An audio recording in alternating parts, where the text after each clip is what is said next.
안녕하세요, 여러분. 신건희입니다. 회사 생활이나 사회생활을 하다 보면 알게 모르게 많은 사람을 알게 되죠. 가장 가까이는 직장 동료가 있을 거고, 선후배나 상사도 있고요. 각종 모임이나 동호회, 학원이나 헬스장에서 만나는 사람들도 있겠죠. 그러다 퇴사를 하게 되면 이 사람들과 관계가 다 끊기지는 않을까, 이런 걱정을 하는 분도 있을 거예요. 제가 퇴사를 하던 날이 생각나네요. 한 거래처 담당자분이 전화를 해서 이제 저 없이 어떻게 업무를 하냐, 혹시 생각 있으면 자기네 회사로 와라, 이렇게 말씀을 해주셨어요. 그리고 그 뒤로는 전혀 연락을 하지 않고 있어요. 같은 회사 사람들도 마찬가지예요. 친했던 동기들이랑은 그래도 가끔 만나기는 하지만 아무래도 예전처럼 회사 얘기를 하면서 시간을 보내지는 않아요. 이제는 머나먼 남의 이야기처럼 느껴지는 데다가 사는 세상이 달라졌으니까요. 직장이 달라졌고, 관심사가 달라졌고, 목표나 이야기 주제도 달라졌어요. 저는 예전부터 이런 생각을 했어요. 다름이 아니라 달라짐이 우리 사이를 멀어지게 만든다고. 물론 여전히 친하게 잘 지내는 동료들도 있어요. 하지만 대부분은 퇴사를 기점으로 연락이 끊겼어요. 가끔 경조사 때 서로 안부를 묻는 정도? 제가 내향적이긴 하지만 그래도 나름 친한 사람도 많았거든요. 퇴사하기 전에 밥 약속을 잡는데 몇 주간 스케줄이 꽉 찰 정도로요. 그래도 미련은 없어요.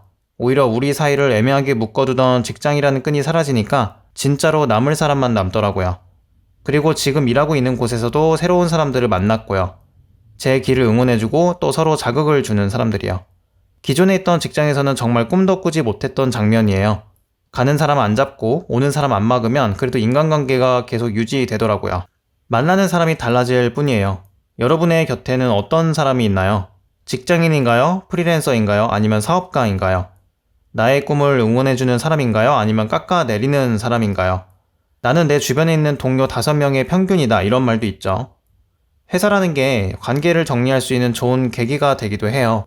이사를 한 번씩 하면서 필요 없는 물건을 처분하는 것처럼요. 그렇다고 모든 사람과 관계를 끊을 필요는 없어요. 그 중에서도 나를 밀어줄 수 있는 사람이 한두 명씩은 꼭 있거든요. 이번에 책을 냈을 때도 전 직장 동료들이 한 권씩 구매도 해주고 대단하다고 칭찬도 해주고 하니까 그래도 회사 헛다닌 건 아니구나, 이런 생각이 들더라고요. 사실 퇴사를 하고 나면 불안하잖아요. 그 불안감을 이겨내려면 내 의지도 중요하고 같이 그 길을 걷고 또 끌어줄 수 있는 사람을 만나는 것도 중요해요. 꼭 같은 방향은 아니더라도 서로가 서로의 앞날에 진심 어린 충고도 해주고 또 같이 술이라도 한 잔씩 하면서 한탄할 수 있는 친구가 꼭 있어야 돼요. 전 혼자서 모든 걸 떠안고 가는 성격이라 더 그래요. 제 길에 대한 확신을 얻어야 하는데 그러기가 어려우니까요. 그럼 인맥 관점에서는 어떨까요? 만약에 내가 퇴사를 하고 가려는 길이 기존 직장과 유사하다. 그럼 거래처 담당자나 도움을 줄 수 있는 직장 동료의 연락처 정도는 알아두고 나오는 게 좋겠죠. 꼭 연락하지는 않더라도 알아둬서 나쁠 건 없으니까요. 실제로 그렇게 해서 다음 직장에서 도움을 받았던 분도 봤어요.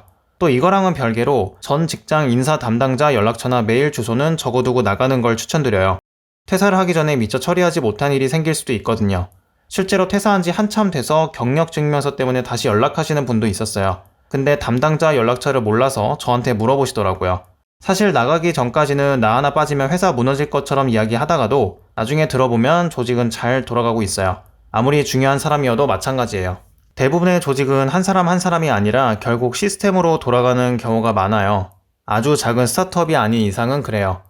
물론 단기적으로는 남아있는 사람들이 고생을 좀 하겠지만 시간이 조금만 지나도 금방 적응하고 새 직원도 뽑고 결국은 계속 굴러가요. 생각해보면 내가 있던 그 자리도 결국에 누군가 나가서 생긴 거거든요. 퇴사를 하든 다른 부서로 배치를 받든 해서요. 어떻게 보면 새삼스럽지도 않은 거죠. 그게 회사 그리고 조직의 본질이니까요. 그래서 거기서 맺은 인간관계에 너무 연연해하지 않으셨으면 좋겠어요. 같은 산업군이나 직종으로 이직을 하는 게 아니라면 어차피 여러분이 가는 길은 전 직장 동료들과는 다를 수밖에 없거든요. 저도 제가 원래 하던 일과 완전 다른 일을 하고 있어요. 맨날 엑셀이나 전산 만지는 일을 하다가 지금은 디자인도 하고 글도 쓰고 영상도 만들고 있거든요. 이래서 경력이 쌓이고 또 나이를 먹다 보면 결국은 나와 비슷한 길을 가는 사람과 시간을 많이 보내게 돼요. 학창시절처럼 온갖 친구들과 함께 어우러지는 그런 날은 갈수록 점점 드물어지는 것 같아요. 그래서 직장인이 동호회나 친목 모임을 많이 하는 거겠죠? 그렇게 안 하면 새로운 사람을 만날 기회가 점점 줄어드니까요. 저 역시도 다양한 사람을 만나기 위해서 독서 모임도 나가고 또 여기저기서 기회를 만들려고 하고 있어요. 꼭 사람 만나는 게 좋아서라기보다는 그렇게 안 하면 제가 머물고 있는 우물에서 나오지 못하니까요. 더군다나 크리에이터로 살아가겠다고 마음을 먹었으니 더더욱 다양한 경험을 하고 사람을 만나는 게 중요하거든요. 또 퇴사하고 나면 사실 더 집에서만 지내기가 쉬워요. 물론 당장은 돈을 아껴야 하니까 안 만나는 것도 있겠지만 왠지 모르게 위축이 되고 나가기가 꺼려지는 것도 있거든요. 예전에는 직장이라는 든든한 이름표가 나를 설명해 줬는데 이제는 나라는 사람을 묘사하려면 사족이 많이 붙어야 돼요. 특히 가끔 만나는 친척한테 설명하려면 꽤 고생 좀 하게 되죠. 저는 그나마 파트타임이라도 하고 있어서 둘러댈 수 있는데 그렇지 않다면 힘들 수도 있겠다는 생각이 들어요. 만약 여러분이 퇴사를 하고 독립을 꿈꾸는 사람이다. 난 나만의 일을 하면서 살고 싶다 하시면 제가 그 길을 같이 걸어 드릴게요. 혹시 하고 싶은 얘기 있으면 댓글로 남겨주시고요.